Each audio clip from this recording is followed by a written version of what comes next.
आप सभी को मेरा नमस्कार, आदाब, अस्सलाम वालेकुम। मेरा नाम शमशुल आरफीन है और आप देख रहे हैं जनसुराज टीवी उर्दू। और आज हमारे साथ बैठी हैं डॉक्टर कुमारी ज्योत्सना जी, जो संविधान समिति के मेंबर भी हैं। तो हम इनसे संविधान से रिलेटेड जो जनसुराज का बन रहा है उनसे बात करेंगे।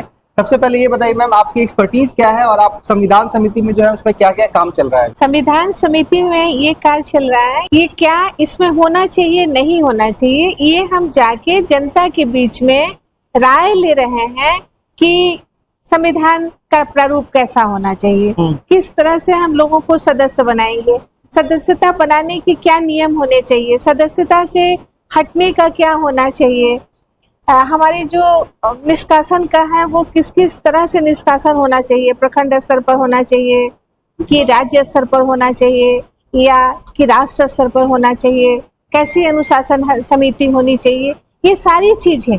अभी तक आपने ये देखा होगा कि किसी भी पार्टी ने ऐसा संविधान नहीं बनाया कि वो लोकतांत्रिक तरीके से जनता के बीच में जाके और जनता से पूछ के अपना संविधान बना रहा है। सही बात।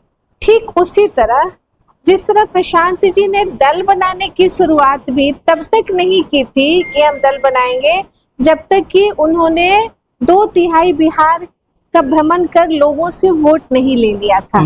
जब सबों ने ये कहा कि दल बना के काम करना है, तो दल बनाने का जैसे निश्चय किया गया, ठीक उसी तरह हम लोग फील्ड में जाके प्रखंड प्रखंड में जनता के बीच में इन बातों को रख रहे हैं कि आप इसका नाम क्या रखना चाहते हैं, जनसुराज दल रखना चाहते हैं, जनसुराज रखना चाहते हैं या कुछ और भी रखना चाहते हैं। तो जो उनकी सहमति होती है सबों की, हम लोग उसको नोट करते हैं, या अगर उनका कुछ सुझाव होता है तो उनको करते हैं। यहाँ तक कि इसका झंडा पीला, क्या आप चाहते हैं कि पीला झंडा हो या नहीं हो? तो हर छोटे से छोटे बात पे, बड़े से बड़े बात पे लोगों का मशवरा लेके काम किया जा रहा है। बिल्कुल।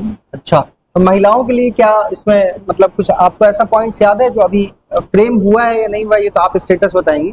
महिलाओं के लिए क्या हो रहा है जनसुराज के संविधान में? देखिए, महिलाओं के लिए हम लोग ये 40 सीट मिला है, ये तो सबको पता है कि प्रशांत जी ने, और अभी तक किसी भी स्थिति में किसी के काल में इतनी बड़ी संख्या विधायक बन के नहीं आई है। जबकि प्रशांत जी ने कहा है कि मैं 40 विधायक को जिता के लेके आऊंगा। परसेंटेज की जो बात है उसमें हम 3 बातें पूछ रहे हैं कि 20 चाहिए, 30 चाहिए या 40 चाहिए। तो कई बार वो बोलती हैं कि 50 चाहिए, और कई बार जब उनका पार्टिसिपेशन नहीं होता है, पुरुष वर्ग ही बोलते हैं तो बोलते हैं कि 10% चाहिए।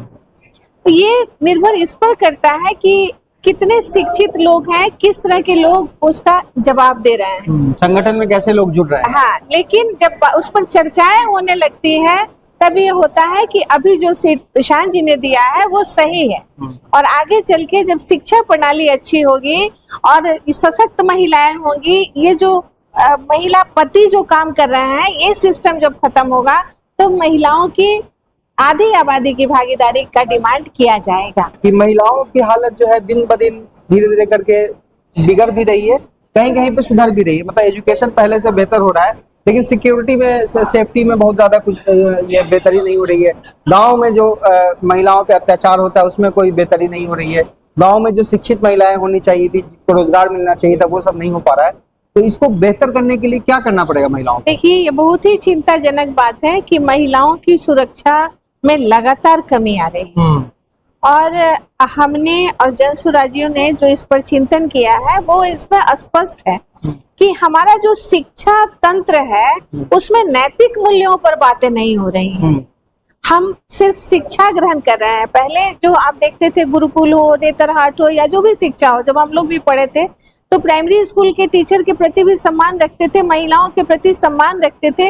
लेकिन अभी क्या है कि वो जो मूल्य है, हमारा छोटा बड़ा भाई बहन, ये चीजें नहीं हो पा रही हैं, जिस कारण लोग आत्मसात नहीं कर रहे हैं कि पूरा जो वसुधैव कुटुंबकम की बात है कि सब लड़कियां हमारे ही घर की लड़कियां हैं, चाहे वो जिस रिश्ते में हो, ये मूल चीज जो हमारा पड़ोस है वो दूर हो रहा है, जिस कारण हमारे यहाँ ये ज्यादातर कांड हो रहे हैं जो काफी दुखद है, और ये लगातार बढ़ रहा है। मुझे लगता है कि जन सुराज का जो संविधान में और जो उनका एजेंडा है कि हम सभी ब्लॉक्स में नेतरहाट की तरह स्कूल खोलेंगे। तो नेतरहाट की तरह स्कूल से और गुरुकुल से मतलब ये है कि हम ऐसी शिक्षा देंगे जिसमें हम नैतिक मूल्यों के साथ, उनके कौशल के साथ, वो जो चाहते हैं इस तरह के बच्चे का हम शिक्षा देंगे।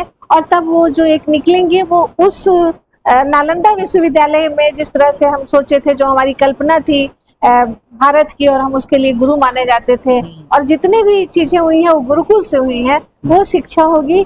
तभी इन मूल्यों को हम शिक्षा का मतलब सिर्फ शिक्षा नहीं, ओवरऑल डेवलपमेंट की बात कर रहे हैं। बिल्कुल वैल्यूज रिलेटेड एजुकेशन, जिसका बहुत ही लैकिंग हो गया है। पहले ये भारत में सबसे ज्यादा था, पर ये ग्लोबली इस समय हम इसमें थोड़ा लैकिंग कर रहे हैं। बिहार में सबसे ज्यादा कर रहे हैं, जिसके कारण लड़कियां असुरक्षित हैं। आपको क्या लगता है कि ये जन सुराज का संविधान है कब तक बन के तैयार हो जाएगा हम लोगों के सामने, पब्लिक के सामने?